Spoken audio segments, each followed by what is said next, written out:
Assalamualaikum warahmatullahi wabarakatuh dan salam sejahtera. Hari ini kita akan teruskan dengan sains tingkatan 2 kita untuk bab 2, ekosistem. Hari ini kita akan tengok bahagian 2 untuk topik 2.3 iaitu saling bersandaran dan interaksi antara organisma dan antara organisma dengan persekitaran. Baiklah, hari ini kita akan sentuh tentang kawalan biologi. Okey, kawalan biologi. Biologi ni menunjukkan hidupan. Okey, jadi apa itu kawalan biologi? Ianya adalah satu kaedah yang menggunakan organisma, iaitu pemangsa semula jadi, parasit ataupun patogen untuk kita mengurangkan bilangan haiwan perosak di sesuatu kawasan. Jadi kalau orang nampak dekat sini, sebenarnya kawalan biologi ni adalah untuk kita mengurangkan populasi sesuatu haiwan. Okey, jadi dekat sini kita mungkin akan menggunakan haiwan lain untuk mengawal populasi haiwan lain. Okey, di mana kat sini kita tahu konsep dia untuk kawalan biologi kita akan menggunakan konsep prey predator ataupun mangsa pemangsa. Okey, kita dah belajar tentang mangsa pemangsa di topik sebelum ini, di mana mangsa ialah haiwan yang dimakan oleh haiwan lain, manakala pemangsa adalah haiwan yang memakan haiwan lain.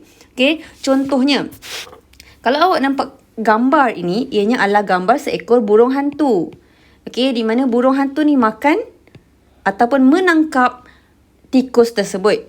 Okey, jadi interaksi ini adalah satu interaksi yang kita namakan sebagai mangsa pemangsa. Okey, burung hantu dipelihara di kawasan ladang kelapa sawit untuk mengawal populasi tikus. Okey, jadi contoh kalau pertanian, dalam sistem pertanian. Okey, tikus ni adalah haiwan yang biasanya akan merosakkan tanaman padi, tanaman kelapa sawit. Jadi untuk mengawal populasi tikus yang agak banyak, okey, jadi petani-petani lebih suka untuk menggunakan kawalan biologi. Okey, supaya tadi kita nampak dia menggunakan burung hantu. Jadi burung hantu ni akan makan tikus-tikus tersebut. Ini adalah kita katakan sebagai kawalan biologi. Kemudian kita boleh tengok contoh yang seterusnya di mana kita menggunakan ikan gapi. Kalau awak nampak dekat kedai ada ikan yang berwarna-warni tu. Ini adalah kita panggil sebagai ikan gapi. Okey, di mana ikan gapi ni merupakan pemangsa kepada jentik-jentik di dalam kolam. Okey, jadi biasanya kalau orang yang memang ada aquarium ataupun kolam, okey, untuk mengawal jentik-jentik. Jentik-jentik ni adalah haiwan yang biasanya akan ada dekat biasa kolam. Okey, biasa orang akan letak ikan gapi ni supaya ikan gapi ni boleh makan jentik-jentik tersebut. Jadi kita tak naklah jentik-jentik tadi dia akan bertukar menjadi nyamuk. Kita tak nak. Okey, sebab nanti ianya akan membawa kepada hal-hal lain yang memudaratkan. Contoh macam penyakit lain, denggi, Aedes. Okey. Kemudian itik. Itik diternak di kawasan sawah padi untuk makan perosak seperti siput dan serangga. Okey, yang ini siput dan serangga ni memang haiwan yang akan merosakkan tumbuhan lah. Okey, terutama di kawasan sawah padi. Jadi di kawasan sawah padi ni petani atau dia akan bela itik ni supaya itik ni boleh makan haiwan-haiwan perosak seperti siput dan serangga. Okey, jadi ini adalah interaksi antara mangsa dan pemangsa yang dapat kita lihat dekat sini. Okey, jadi kita akan tengok kelebihan dan juga kekurangan kawalan biologi. Okey, yang pertama kita akan tengok kelebihan dahulu. Okey, yang pertama, lebih mesra alam kerana tidak menggunakan pestisida ataupun bahan kimia. Okey, jadi pestisida dan bahan kimia ni dia akan menyebabkan satu kerosakan tanah. Okey, kemudian dia akan memberikan contoh macam pencemaran alam lain. Okey, sebab itu kalau kita menggunakan konsep mangsa pemangsa ni, okey, konsep mangsa pemangsa ni dia lebih mesra alam. Kita tak gunakan benda-benda beracun. Okey, jadi contoh macam burung hantu dengan tikus tadi, kita tak menggunakan bahan beracun. Okey, tapi konsep ni dia menyebabkan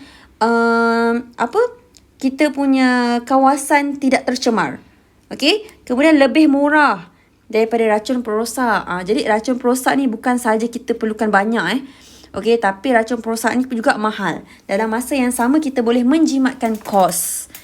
Tidak menjejaskan kesihatan manusia. Sama juga tadi kalau kita gunakan pesticide, okey, bukan saja ia boleh menyebabkan pencemaran tetapi ia juga boleh menyebabkan kesihatan manusia terganggu. Pemangsa makan makanan yang spesifik. Betul ya, contoh kalau macam burung hantu. Burung hantu dia makan tikus. Okey, dia tak makan haiwan-haiwan lain. Dia tak menjejaskan ekosistem untuk haiwan lain, tetapi dia spesifik. Burung hantu dia akan makan tikus sahaja. Okey, dia takkanlah makan ayam ke, dia takkanlah makan haiwan-haiwan lain. Okey. Kemudian kekurangan untuk kawalan biologi pula. Mengambil masa yang lama. Okay, contoh kalau awak letak itik tadi dekat sesuatu kawasan kan.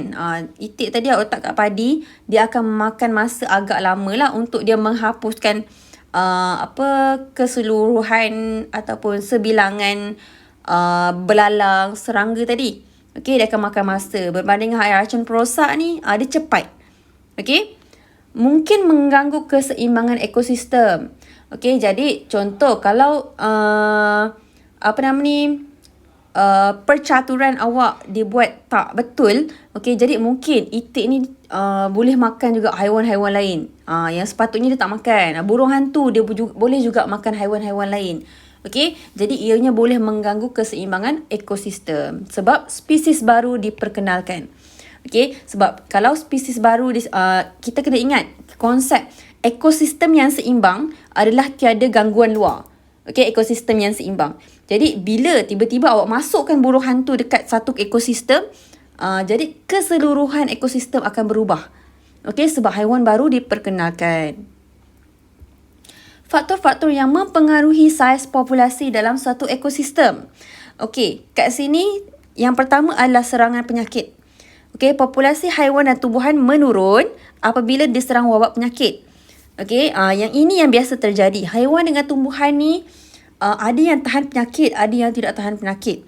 Okey, kalau macam ada penyakit baru yang menyerang haiwan dengan tumbuhan ni, ada yang tak tahan penyakit dan menyebabkan kematian ataupun kerosakan kepada haiwan dan tumbuhan. Contoh penyakit selesema burung. Ni beberapa tahun lalu agak besar ya impact penyakit ni. Kemudian penyakit mozaik tembakau di ladang tembakau pun sama juga menyebabkan kerosakan pada tumbuhan. Jadi biasanya kalau macam tadi kalau awak tengok kat sini kan, bila sesuatu haiwan ataupun tumbuhan dah kena penyakit, of course lah manusia ni, kita sebagai manusia kita tak boleh lah tiba-tiba kita nak makan juga ayam yang dah berpenyakit. Dikuatiri akan memudaratkan kita. Okay, jadi dalam masa yang sama, haiwan-haiwan ni dah terpaksa dibuang lah. Sebab banyak sangat haiwan yang telah mati di sesuatu kawasan. Kehadiran pemangsa. Okay, saiz populasi suatu organisma hidup dipengaruhi oleh saiz populasi pemangsa. Contoh, saiz populasi kuda belang di ekosistem savana berkurangan dengan kehadiran pemangsanya seperti singa. Okey, contoh dekat kawasan savana ni, kalau terlampau banyak singa, okey, jadi terlampau banyak pemangsa. Okey, jadi ianya akan menyebabkan populasi kuda belang semakin sikit.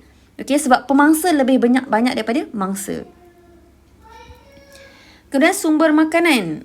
Jika sumber makanan berkurangan, haiwan-haiwan boleh diancam kepupusan.